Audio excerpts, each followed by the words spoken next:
It's just mind-boggling to me that there's a 7-year-old out there that is in a space where they have voice capabilities, because that's, I think, another problem that I don't know if your research has brought up, is the fact that, culturally, even from the United States, we all have different levels of digital literacy based on privilege or even cultural backgrounds. But what is that going to do with an increasingly global space? Yes, I know. And that's the conversation I have a lot. And the other conversation is that I've had recently. What are we going to do when VR is more ubiquitous and affordable? Because you think we have problems now. That is like the wild west of social interactions right now.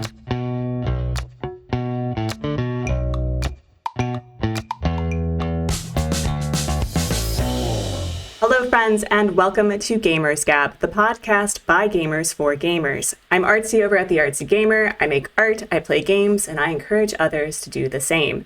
Joining me today for an incredible episode on how toxic gaming communities can impact the games themselves is Dr. Rachel Kowert over at Zeitgeist and Take This. So before we get started with this interview, Dr. Kowert, if you would, give a brief introduction of your sweet self and your pronouns, please, and thank you. Yes, of course. She, her. I am the content creator over at Zeitgeist, as you mentioned, on YouTube. I'm also the research director at Take This, and I've been studying the uses and effects of games for just about 15 years. So, friends, I need to tell you that although Twitter is the dumpster fire that we all know and despise right now, one of the most interesting things about the algorithm on Twitter these days is that I get really interesting suggestions of people on my feed still, and Dr. Kowert was one of them. And what really just sparked me onto wanting to have her specifically on Gamers Gab is how the impacts of toxic gaming communities impact the sales of games and the overall success and, I guess, the continuation of that specific game in our modern day culture. But before we get into the meat and bones, the nitty gritty of toxic gaming communities, I have to ask, Rachel, what got you into studying Zeitgeist? You call it the study of the era, the science of games? Yeah. It's a long story, but we have time. You have time. You have time. I always wanted to be a therapist, right? For a long time, I really had the passion that I'm going to go to school and I'm going to be a therapist. Well, to be a therapist, you have to get at least a master's degree. So I went to school to get my master's degree, and this was 2008-ish. So it was peak World of Warcraft. And I was doing therapy, and I was seeing lots of parents concerned about their kids playing World of Warcraft. And I was playing lots of World of Warcraft. So then I started to get concerned about myself, selfishly. And there was no research at the time to kind of inform parents, like, is this good? Is this bad? Is this fine? What's happening here? And so that's when I pivoted. That's when I realized it was possible to have a career researching games, because it was non-existent at that point. You flash forward to now, 2023, it's a huge field. There are hundreds of programs across the world that offer studies in game studies. But I started Zeitgeist. That started as a COVID hobby when we all were home and had time. And honestly, if I knew how useful it was going to be, I would have done it a long time ago, because rather than going on the same tangent about violent video games, I can just link the video now and say, no, they don't make you violent. Watch this video. Yeah. It is really incredible how, you find passions to study what you know. And there's so much that you can really just pick a thing and put it with video games, and it seems that it's all relevant. So I guess what I'm hearing is that World of Warcraft got you into studying the science of video games, but it seems that toxic video game culture was the catalyst to studying how video games impact our modern day era. Yeah, kind of. So my original interest was the social impact of games, because that was the concern I was hearing around World of Warcraft. And so I did my PhD thesis looking at how does socializing online impact our ability to socialize offline, because there was this idea that it negatively impacted, which was not shown. But shocker, games are social and it doesn't have a negative impact. But the work on toxic behavior, I always wanted to be on the soapbox of countering the narratives we have that games are bad and violent games and addiction and negative social impact. So I really, during my research and during my postdoc, focused a lot on the positive mental health aspects of games. But I found that like these discussions around toxicity, one, were only growing, weren't getting better. Gamergate was obviously a pivotal point in which it became really important that, one, this is a growing problem that is continuing to fester, and two, solutions, at least effective solutions, still are not enlisted or being used. So that is part of the reason why my work after a while started to pivot, not because I want to, but because these are important topics to talk about. They're uncomfortable topics to talk about, but someone's got to talk about them. So it's like, what's happening in these spaces? How can we make it not this way? You refer to it as dark participation. Is that correct? That is correct. Is that a term that you had coined? It is not. Well, I was the first one to use it in relation to games, but it is a word that was coined by Torsten Quandt and communication studies to talk about like misinformation in journalism. But I like the term dark participation because toxicity can mean a lot of things. And I get a lot of pushback sometimes because I talk about toxicity in games and people think I'm talking about trash talking. And it's like, I'm talking about persistent harassment. I'm talking about the use of hate speech. I'm not talking about someone saying, oh, you suck, play another game. And so dark participation is a nice umbrella term, I think, to talk about, okay, we have trash talking to doxing. Like, which part of the spectrum are we actually talking about? Toxicity just is kind of a word that I feel like doesn't really have so much meaning, right? It's different for everyone. I guess from my understanding with the brief glance of your really impressive resume and your CV and your research is that I also considered toxicity to also revolve around I would say the self-imposed expectation of what it means to be a gamer in a specific game space. And I wanted to have, if you could provide the statistics that you had realized how toxic gaming culture impacts a specific game. Yeah, it varies greatly across games. You see it more in competitive games, but again, that begs the question, because everyone defines it differently. Is it just trash talking, which is seen as an acceptable social norm in most competitive games, actually, or is it higher rates of like persistent harassment?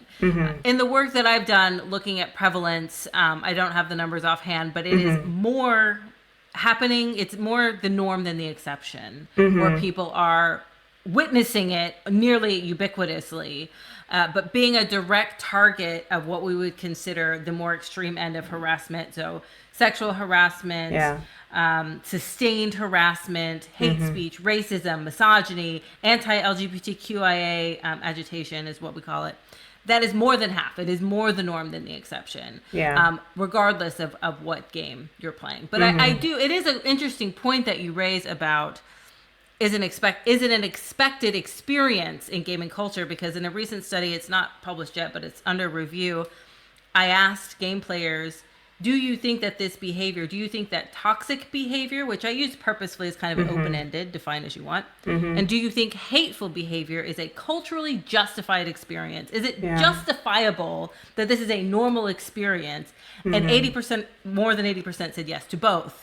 So it's like, exactly. So hateful experiences are culturally justified by being in gaming spaces, and that's not okay. That's not okay. Oh my gosh. Yeah. So I guess when you were talking about how hate speech and harassment usually happens in competitive gaming. I think what's been really a struggle, because, we refer to ourselves, the people who've played Animal Crossing and have branched out to other indie games, that, we're the cozy gaming community. We're not here to be competitive. We're here to have a good time. And specifically, and I don't know if there is some political aspect to this with the 2020 election and the impact of having President Trump in office, which encouraged, I would say, hate speech and harassment and extremist views of expressing your political beliefs, that we saw a huge spike on Twitch and in YouTube specifically of hate speech and hate rates. And so I don't think that it's at all acceptable. And having had a hate raid twice happen to me, with people, spamming the N-word over and over, or talking about George Floyd, rest his soul, that I don't understand how someone can consider that to be even remotely okay, especially when politics and gaming are such, they're not as entwined. Yeah. Yeah. And that's what's really interesting to me, because I think if you ask them, is it okay? I would hope. I don't know. I haven't asked. They would say, no, it's probably not. But is it justified as an experience to have here? They say yes. And so where is that disconnect? I do think, I don't have obviously data pre-2020. All this data was collected after. I do think that the culture around us informs the culture of our media and informs gaming culture. But I also think it is the other way around. I think that the norms that are situated in gaming culture, half the world plays games, right? If I'm in this space where I am frequently witnessing hate speech and other people around me are laughing at it, it is totally understandable to think that then I will go into another space and think that it's okay to say those things and act that way. They inform each other. And with games being the dominant form of cultural media, and we see that, there's other spaces on the internet that also have, high rates of misogyny and racism and hate speech, but they're not all considered the same. Like, games are definitely a separate cosm of the internet.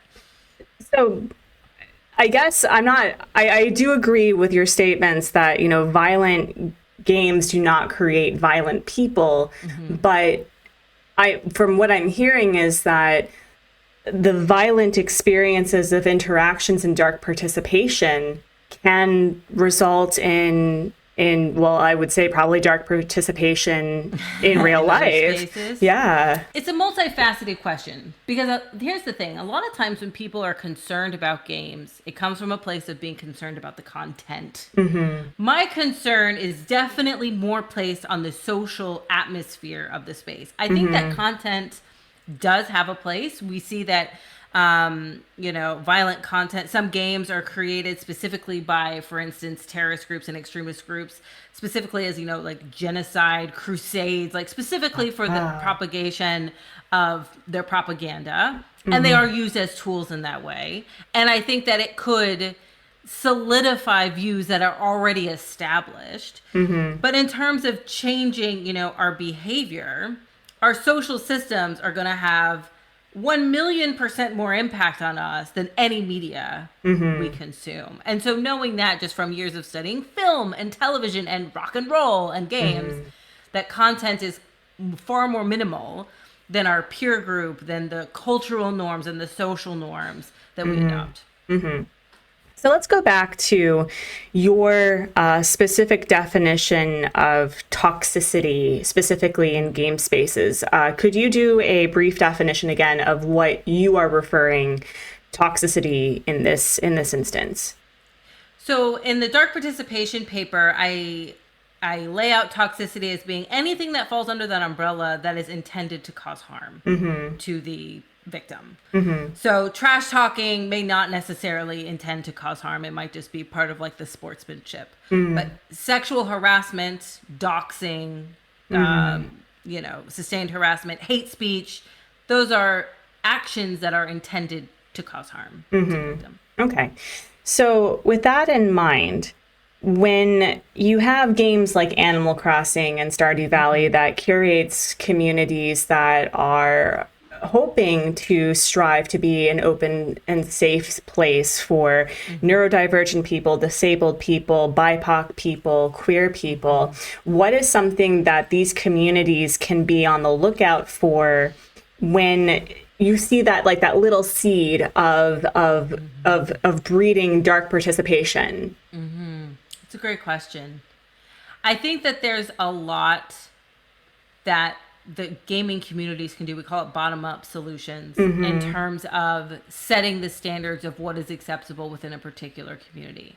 That said, it works in conjunction with the top-down, right? So the message that Nintendo sends, for instance, right, by limiting social interaction greatly, you know, almost completely in their games, right? They are already sending a message about what is necessarily acceptable behavior to happen between peers, right? They just put the kibosh so that can't even happen.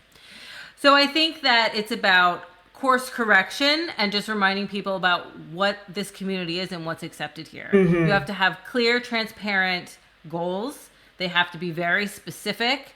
It's the difference between saying, you know, don't be a jerk versus hate speech is not okay here. And if you do that, you will leave. Like, we will make you leave. So it's about clear and consistent guidelines, applicable and consistent punishments or actions, for lack of a better word, to set the standards for the community that you want to have. The problem is when there's no real standards, there's no real stance from the top down, there's nothing consistent from the bottom up, and then that's when these things start to fester, and then they start to become normalized, and then people say, oh, this is clearly okay here because nothing is happening to anybody else who's saying these things and acting this way. I don't want to, like, at a game or a community, but in your research, what was, if it was startling, but just in general, what were the games that had the most dark participation and toxic gaming culture that you found? We did not look across games for a specific reason. We were most interested in what is the general kind of cultural sentiment across games. Now, the Anti-Defamation League did do a study. It was the 2013 study where they asked them that question. And I don't remember the list offhand. I know Call of Duty was really high. I know Apex Legends was really, League of Legends was really, the ones that you would expect to be high are high. But they're also, like I mentioned before, the ones that are really competitive, the ones that tend to be male dominated, the ones that tend to have like less consistent moderation. Although I will say Call of Duty announced a couple weeks ago that they're doing, they have a partnership with Modulate now, which is voice moderation. And they're taking a more firm stance on toxic behavior happening through voice chat, which I think is a fantastic move in the right direction, because they've long had a reputation for being not a space in which you want to engage. So the ADL report, check that out. They asked. They have a list of kind of most to least. You had mentioned that there is a top-down sort of expectation or hope that game devs will actually take a firm stance on dark participation in their games.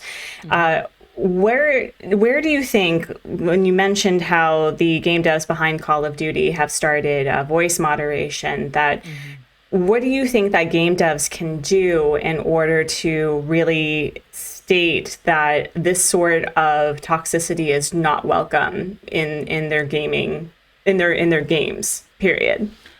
There's a lot to do because I think so little has been done consistently. I actually would love to see industry-wide efforts versus studio-specific efforts, which is something that I've been working towards in my work with Take This, getting them out of their individual silos and getting them working together and taking public stances. I think that even just taking a public stance, like Activision is doing with Call of Duty, I think what Bungie did, it was last year or it was earlier this year, I don't know what is time, but one of their devs was being harassed on Twitter, and they actively went and sued that person for harassing, like, and it was amazing because it's like, these are the movements and these are the public decisions that we need to see being like, this is not acceptable here. You will not harass the people who work on this game because you don't like it, and in return, we will sue you. And they won. So I think that those are the kind of public stances that we need to start seeing, and hopefully we'll see more of. Like I said, I've been working for the last couple years on this project with Middlebury and Logically AI, and we've been working with a lot of different studios with the goal of creating, or at least opening the discussion across studios about how can we address this kind of industry-wide versus like individual silos. Why has it not become industry-wide? Proprietary information. I mean, nobody wants to be like that guy who's like, yeah, we have a problem. Like, our community is toxic. Like, obviously, no one wants to be that guy. So it's really hard to get past that. And the work that you saw about the bottom line, about the money argument, that was done directly in order to try and move that needle. Because a lot of times, the people, you know, who work on these projects care very, very much that people are being hurt in their spaces, but they say it's hard to move the needle. They have shareholders. They are a company that are meant to make money. So without that money argument, it is difficult to get these decisions passed because they don't see the monetary value in it, even though we know there is some. So I think that starting to make these arguments and demonstrate, like, actually you are losing players, you are losing money. It's not just an ethical argument, even though I think that is very important. Hopefully that'll start to move some discussions forward. You had mentioned that Nintendo just really cuts out any sort of social interaction. And I wanted to hear whether or not that was possibly, is that a cultural thing? Is it, yeah? I mean, very possibly. I think it also, you know, has saved them a lot of heartache because they don't have the same problems that the other people have, that the other kind of platforms and studios have.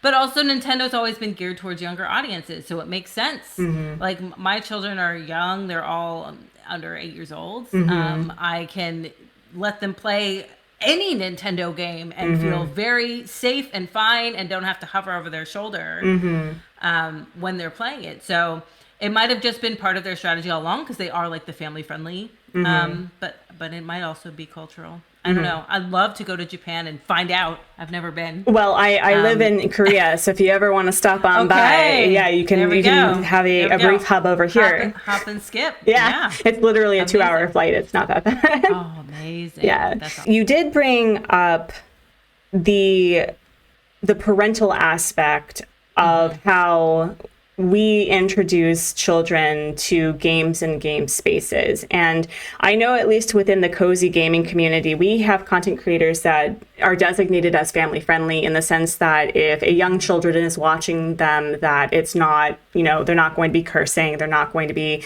talking about anything that would require a parental explanation about what they're saying, all the way to cozy gamers who describe themselves as 18 plus spaces because they quite frankly just don't want to deal with the heartache of like kids getting traumatized by like talking about stuff like that. So with dark participation, I'm hearing that because it is the psychology of the era, that I think we're having to confront the fact that it's all integrated, which means that we need to start developing conversations for parents and for families about how children interact socially without parental supervision.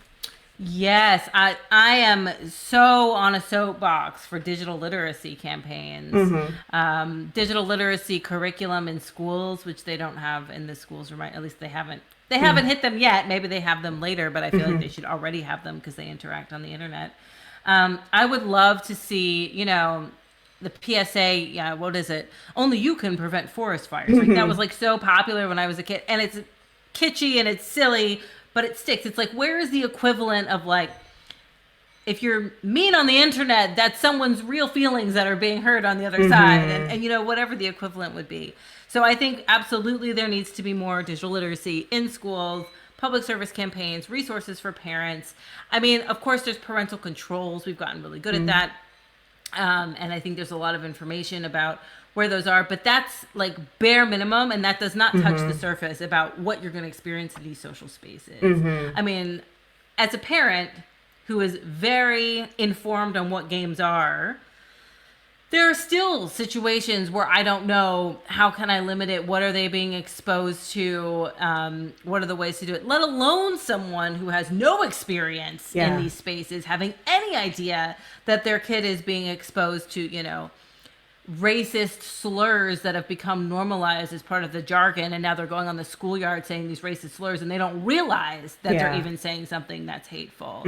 So, I mean, parents have to be part of the conversation, and the players have to be part of the conversation, because I think no solution is going to work from like 41-year-old me, 41, was just at my birthday, going like, don't do this. Like, you have to talk to the people who are actually in the space and be like, what will work for you? Like, how can we make these spaces you want to be in, where everyone can have a good time and not have to worry about being harassed? I mean, especially if you're a non-white, cis, heterosexual male, good luck on the internet. Yeah. Well, I feel like that conversation, and it's unfortunate that we focus on potential victims of like, well, you just need to be mindful. It's kind of like telling cis women or queer people on the street, it's like, be mindful of what you're wearing. And I'm like, we really should have this conversation with potential perpetrators of like, why do you feel the need to spread such malice when no one, they haven't done anything to you? And with digital literacy, especially with, you know, younger and younger children are being given access to smartphones, that I do agree that digital literacy is, I feel like it's becoming this generation's sex ed. You know, it's the fact that 100%. Yeah. I mean, it should be. They don't have it. Although the sex ed I had when I was a kid was like pretty awful. I guess it existed, but it was awful. Yeah. You know, it even with the basic information. I mean, I obviously have more information than most about it because I went to school for so long for it. But even the idea of the online disinhibition effect, our inhibitions are disinhibited when we are online because we feel that you can't see me and you don't know who I am. So I can say all kinds of stuff, and you're not going to be able to find Rachel at Rachel's house, who's the person over here spewing hate. And because of that, that's part of the reason that we see this. And, you know, kids like to try on new personas, or kids like to say bad words, and kids like to do this, and now they have this whole playground of doing it without any idea or any discussion or any knowledge of the person on the other end who's hearing this. Could significantly negatively impact their mental health. The victims of Gamergate are still suffering post-traumatic stress disorder symptomology from the harassment that ensued from that incident. I mean, it's not trite, it's not frivolous. Like, these are real harms that are occurring. And the perpetrator, not all the time, sometimes they know exactly what they're doing, but sometimes I genuinely think they do not know that they're perpetrating such harm. Well, I always tell people that at middle school age, specifically when pubescence like hits its peak, it's like kids are, excuse my French, kids are dicks. And it's because you need to have these social like implications and consequences to kids not, I don't want to say conforming to social norms, but understanding that there are consequences to bad behavior. And we saw the impacts of that, I think, specifically with the COVID pandemic, with children being at home and online because they didn't have direct interaction with their peers. And I do think that based on what you've been talking about with dark participation, that although COVID had some, not COVID specifically, but, you know, being on lockdown had some really positive realizations about work-life balance and, you know, pursuing hobbies, we have forgotten that people are people outside of our computers. Yeah. Right. Was there an impact? And I know that you, did you study the impact of the pandemic with dark participation at all? I did not, but I imagine there was some impact. Yeah. I haven't seen any studies that have studied that, but we do know that participation in gaming spaces increased. Participation on Twitch increased like 200-300% or something in 2020. So it only makes sense that there was probably also combined with the political climate, I'm sure. I'm sure. Yeah. So with that in mind, if you were to start a syllabus for digital literacy, I'm sure you're already doing this, but if you were to start a syllabus for at least from the bottom up with community specifically, what do you think would be the starting guidelines for removing dark participation or even understanding what that is in their specific spaces? In terms of removing like the steps forward, I think allyship is really important.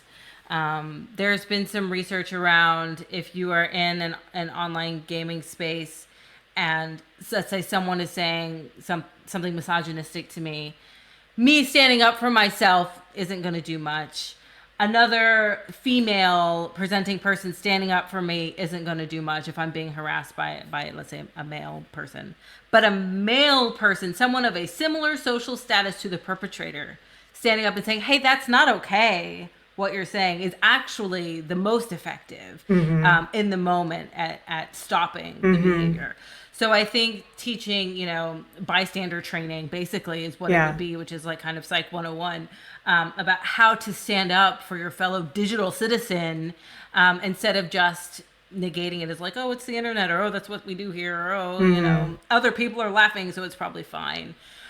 So I think that bystander training would actually be a really great kind of first step for like bottom up solutions. And also clear community guidelines go a long way. Yeah, at least I was really inspired. I will put a plug in very briefly for a friend of mine that I moderate for, Becca with a Book, who is a preschool teacher by day with the Reggio Emilia philosophies, and how she was saying, they were saying that, my rules transcend my space. If I see you being a problem elsewhere, you're not welcome here. And I do think that is a really important step that we come together, but I'm also kind of hearing that we really have to confront privilege with this as well. Oh, certainly. Yeah. Certainly. Yeah. Because we know from the research that certain groups are far more likely to be victimized than others.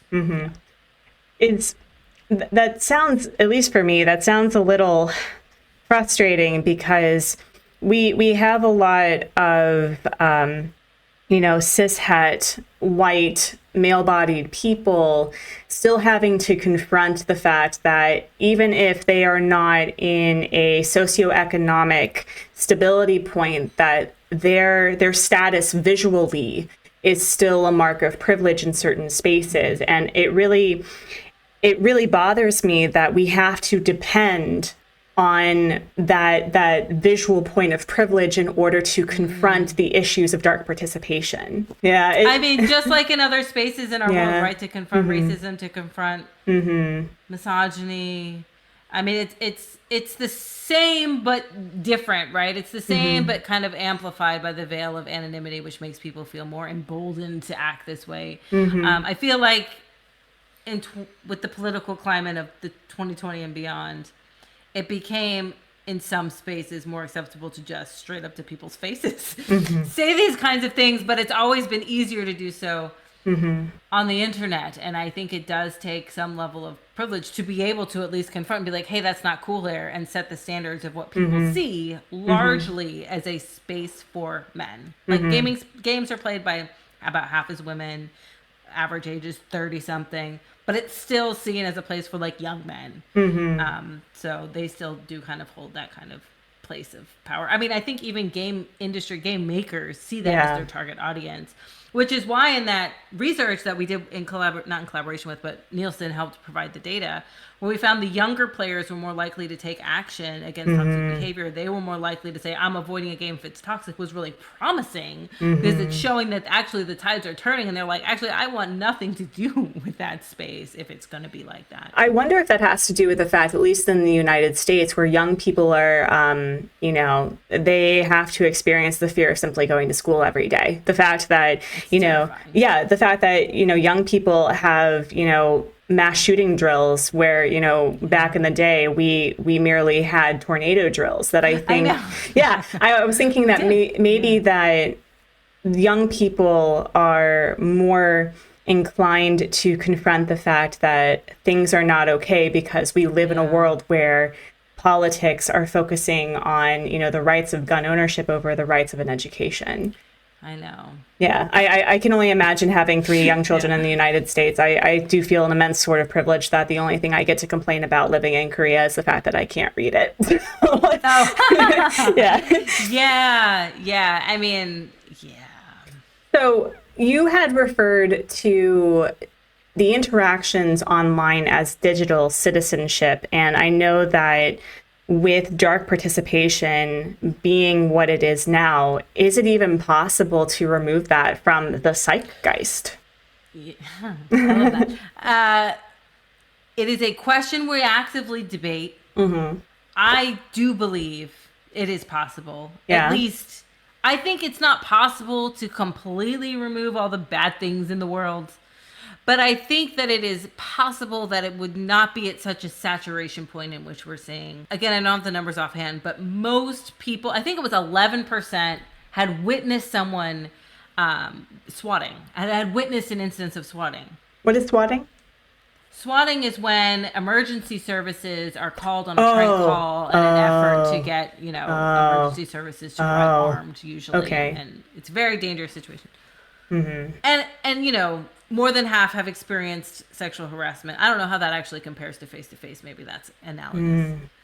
But I think that it is possible to get to a point where it is not the norm. It should be the exception to people's life experience generally. And, in digital spaces they're not policed, but they are moderated and monitored, and they have these abilities for you to kind of like report people, and it should not be so saturated. And I do think it can come down. And also it's easier to build a new community up where those standards are not acceptable, right? Set the standards from the beginning. But I think it's not impossible, like we're seeing with Activision now. It's not impossible to go back and remedy some mistakes that we've made in the past. Is there any sort of relationship with like bot accounts and bot interactions with games that impact dark participation? Sure. Yeah, I'm sure. I don't know the research on that, but I know that bots are being used, right, to disseminate propaganda, for instance.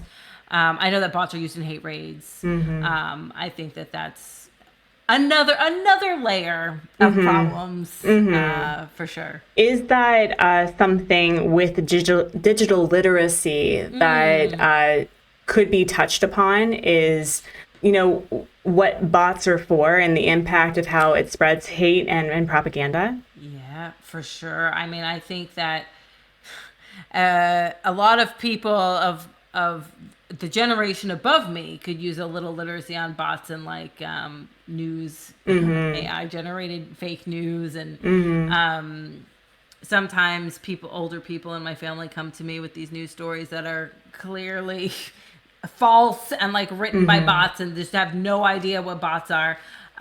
So yeah, I do think that is an important part of the curriculum that I'm not making yet, but I guess should be getting on that. That would probably be a good use of my time. With digital literacy then, because I know that we focus, and you had mentioned that game devs seem to focus their population on young men, that there is a negligence, I think, on older populations. And I know we touched upon parents, but there are older generations that are getting into games themselves. And I think it's really important that we do have these conversations not only about dark participation, but multi-generational spaces. So is there any study about how multi-generational spaces impact dark participation at all? Oh, that's a good question. Not that I know of. Of the work that I've seen actually of multi-generational groups playing together, it's nearly ubiquitously been Nintendo. Yeah. I know that's not the case. I know of families who've played like World of Warcraft, for instance, together. But no, not that I have seen. That'd be a good experiment, though. I wonder how my mom could like handle a League of Legends lobby. Like how what would her level of resilience be? Do you think, I don't want to ask this in a way that encourages dark participation, but what do you think are the advantages of, how do I ask this question? Because it's dark like participation? Yeah, no, like I'm trying to figure out how to ask this question about like what could be a positive impact in recognizing dark participation? And, is there something that it can be used for positively? I don't know how to ask this question well, but I know what you're saying. Okay. I mean, it is being used for the people who are perpetrating it. It is serving a positive function. Group cohesion, feeling like you fit in with the cultural, like it is fulfilling something positive for them, just not for everyone else around them. And then if you look at like the lighter spectrum, like some forms of trolling or griefing or some forms of trash talk, like especially in competitive spaces, people say like that spurns me on, that makes me play better, like I look forward to that kind of banter, and it contributes to my sense of sportsmanship and that sort of thing. So I think it's an important point that for the people who are spreading hate speech or harassing people online, it is serving a positive function for them. We as humans only do things that serve us well, generally speaking. That's we're cognitive misers, we're lazy thinkers. We only want to do things that we feel benefit us. So for them, sure, but for everyone else, not so much. Not so much. Is that also a lack of digital literacy, or just a lack of positive things that are going on in their life? I think some of it is, I did a collaboration, Take This did a collaboration with Modulate. We did a report about dark participation in verbal communication in games. Because a lot of times, a lot of this work is focused on text-based, or it's asking people their own experiences. And Modulate was able to give us some anonymized voice data from different games. I don't even think we even got the genre of games. And I had to listen to some of these clips, and some of them are clearly children. Like, clearly children. What is the age do you mean by children? Like under the age 8? 7.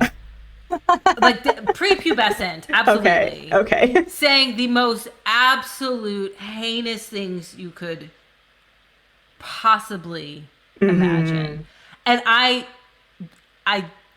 it doesn't seem, I guess I don't know these people, that they're saying it with the intent of being awful.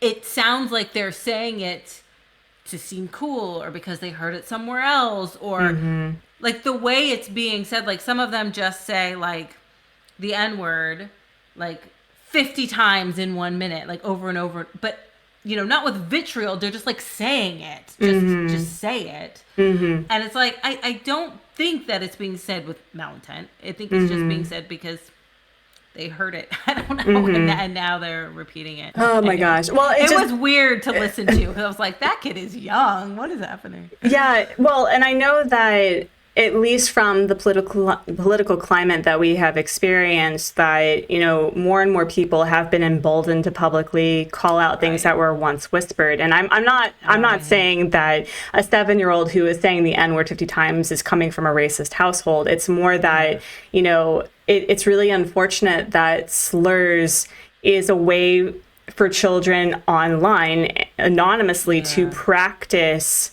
a social norm without any sort of consequences, which could lead to a further development of a problem. Right. And not even consequences, social validation from the peers around them. And it could be peers who are older, right? So it's like, that imagine makes them feel even more cool. Being validated by a 7-year-old, my goodness. Like, goodness.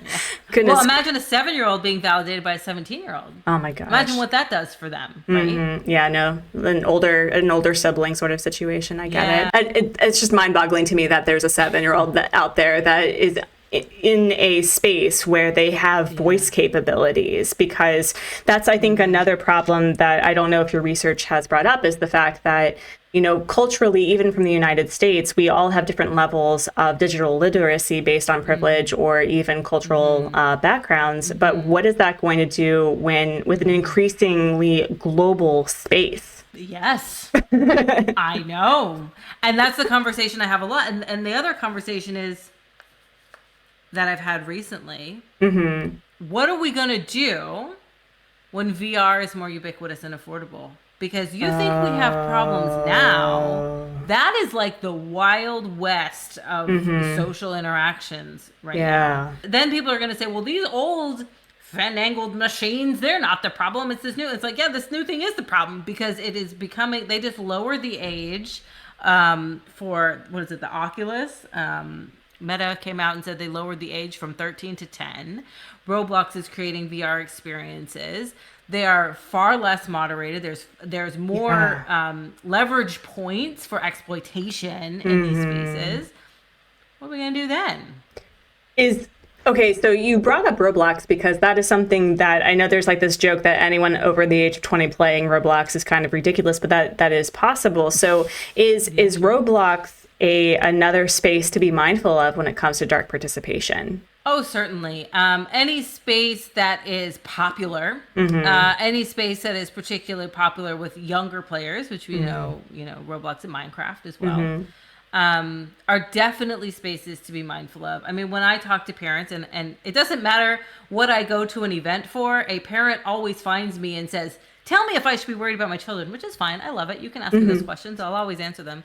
But it's like when they're in any of these kind of like open spaces that are really popular and filled with lots of people, yeah, you need to have an eye on what's happening and who they're interacting with. Like my line with my children has always been, I am far less worried about the content and much more worried about who they're interacting with. Like, without question. I'm trying to remember the psychologist who was, I think it was Dr. Lisa something. She was doing podcasts about what it meant to raise children in the modern era, and this notion that we demonize screen time so much, and we demonize social interactions online so much to the point that if we take it away, it's going to impact a young person psychologically. And I would probably say that the demonization of screen time is perhaps a contributing factor to dark participation. That's a good point. Is there anything that you can add to that? It goes again back to digital literacy. There's a big disconnect about what games are and what they are not. Even if we take away kind of this context of dark participation for just a minute, there is a demonization of kids on screens generally across the board. But we know from research that games and screens and what we're using them for is far more positive than negative across the board, no matter what you're looking at.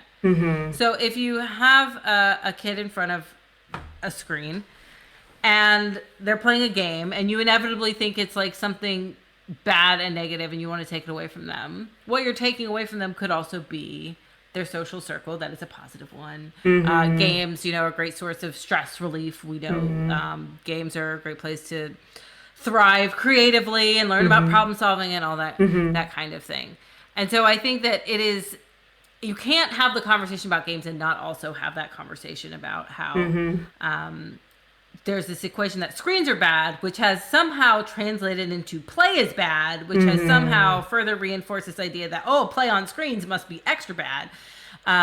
Whereas play on screens is what saved a lot of us in COVID-19 pandemic. Like, we've seen that. There's been research on that time and again, that games were kind of the saving grace. But I always use this anecdote with my neighbor who I love and adore, but she has a 14-year-old son, and when COVID happened, he was playing a lot of Minecraft with his friends from school. They weren't at school because we were in lockdown. And she complained about it every day. And I was like, neighbor friend of mine, this is literally the best. He's playing Minecraft, which is super creative. We know there's loads of positive outcomes with Minecraft. With people he knows. What do you want him to be doing with his day? He does not have school. He can't go outside. He can't do anything. But it all feeds into kind of this panic about like, well, it must be bad. And it's like, and I'm her neighbor. And I'm like, look, I should have brought out my CV. Do you see? Listen to me. I know what I'm saying. And she still to this day still complains about how much time he plays Minecraft. And then I see him and I'm like, it's okay. I promise. Well, sure, there is a balance of like going out and touching grass. I get it. Certainly. Sure. Certainly. But, and with a person who, like my husband, his downtime is playing games. There's strategic games. He always plays it on like the hardest hard mode because he's extra like that. But it's like, how can we can't take away our child's screen time when we are in front of the screen the majority of the time in the day, because that teaches that teaches them, too. it teaches them that we are hypocrites. And it also means that we're not giving the standard that, screens are our reality now. But as digital citizens, it's our job to make sure that we handle it with dignity and grace, right? Absolutely. And we set guidelines and we set rules. And, there are, like you said, there needs to be balance. We know from research from ophthalmologists, for instance, we're all becoming nearsighted because we're all sitting like this. Like we know that there are some repercussions to be happening from spending so much time on screens, but it's also we work, we play, we socialize, we commune, we do all these things, all these things there. But yeah, my 8-year-old keeps asking for a phone, which she doesn't have, but it makes sense because my husband and I are always on our phones. Right? So she sees it as like, that's something that's important. I feel like I must have that. So we have to lead by example. Right? So then I guess, Dr. Kowert, I have to ask, should we be worried about our children? I mean, we should always be worried about our children, but it's not going to be because we're letting them play games. I mean, we should keep an eye on what they're doing. We should be informed. We should be present. We should ask questions. We should be around. We should use parental controls.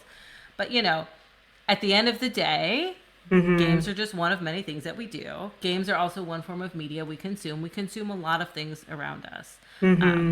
So as long as we are active participants in our children's lives, I think we'll be okay.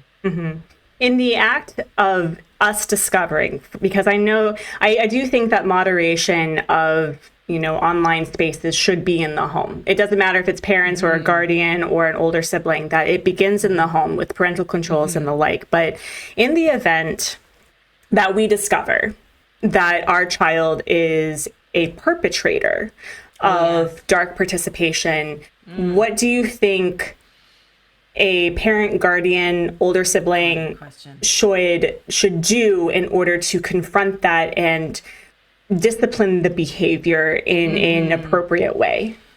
What would you do if you saw they were doing that at school? That would be what my question would be, right? If your kid said something mean or assaulted somebody at school, how would you react? And I think that it needs to be considered not well. I've been trying to get a TED Talk for a while, and I've been trying to get a TED Talk with the general thesis of online and offline is a false dichotomy, and we keep having this idea that somehow they're separate. But the interactions and the reactions and the repercussions of these are so fluid and they're so intertwined. It is a false dichotomy. They are no longer separate. So, yeah, how would you react in a traditional situation? And I imagine the same or very similar consequences would apply. The problem is, like, in offline spaces, like hate speech is a punishable offense, right? And in online spaces, it's not by like the man. So it's like you really got to, from your family unit, have to figure out something that would be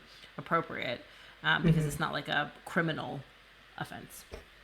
In your professional opinion, is there going to be a point in our lifetime where legislation is going to effectively update itself where online harassment is the same as in-person harassment? Because you're saying that online and offline interactions are a false dichotomy. So maybe we're getting to that point. Maybe we are. I mean, swatting is now a criminal offense.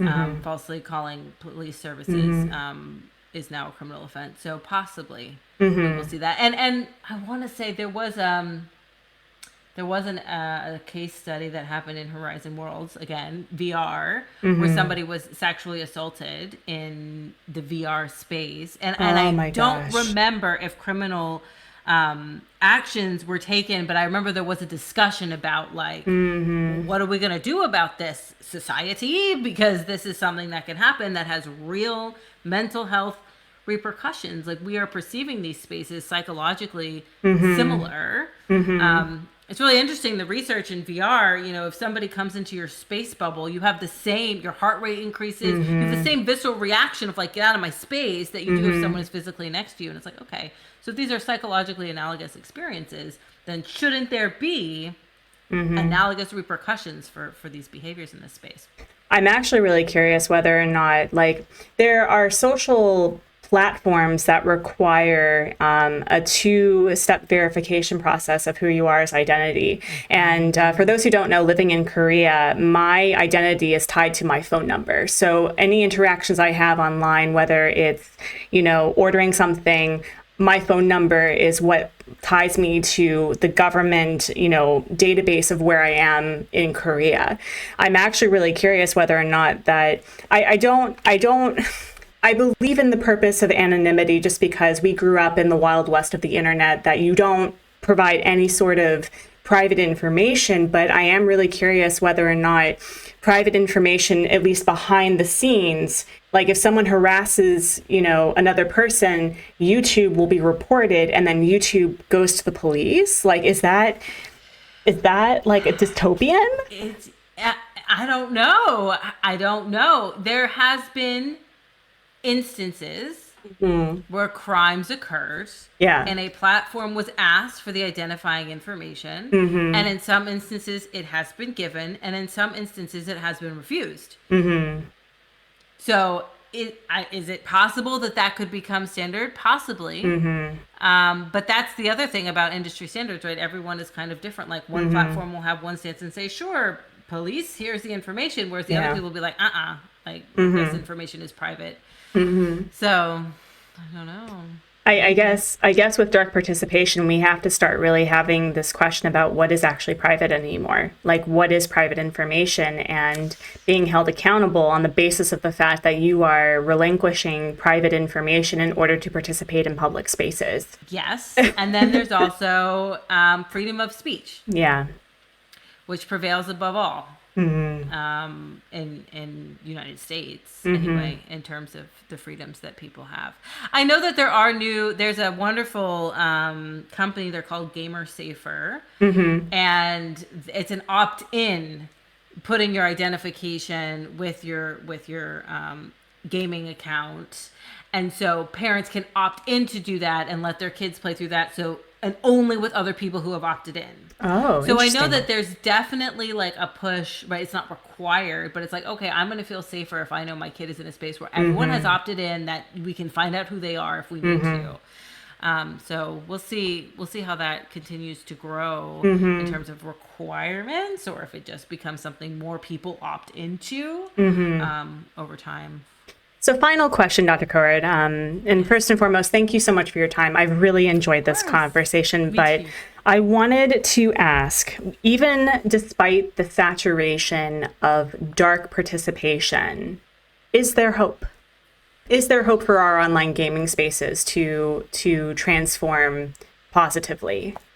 Yes, there's always hope. And I have loved games from as long as I could hold a controller. Like, I am will try and true gamer, will put it on my headstone. Like, I refuse to believe that it cannot be a space where we can all thrive. I would love for it to become a space where we can all thrive, and not a space where, women can't use the voice chat because they're afraid of being harassed, which is the current state of affairs. All right. Yeah. Well, I like to think that if a doctor is telling me that it's going to be okay, it's mostly going to be okay. It's going to be okay. It's going to be okay. I have faith it will be okay. Okay. Well, Dr. Kowert, how can we aggressively promote you and your... I always aggressively promote people. I know that perhaps that's dark participation of like aggressively doing anything, but how can we aggressively promote you and your content? Where can we find you? And how can we help you get on to that official TED Talk? I would love to get a TED Talk. Yes, I have a YouTube channel, Zeitgeist. Like and subscribe. I am on Twitter, X, until it really just becomes a place we can't be anymore. And that's where you can find me. And yeah, please like my videos. So reassure me I'm not speaking into the void. You're not. I love your content. I've been really excited to actually just like listen to you, and friends, her CV is incredible. Like, go look at her research papers. They are truly a mark of what it means to live in the common era, truly. So as always, friends, I'll be leaving the links in the description below of where you can find Dr. Kowert, all of the things that we talked about today. And with that, friends, we'll catch you next time. Bye. Bye.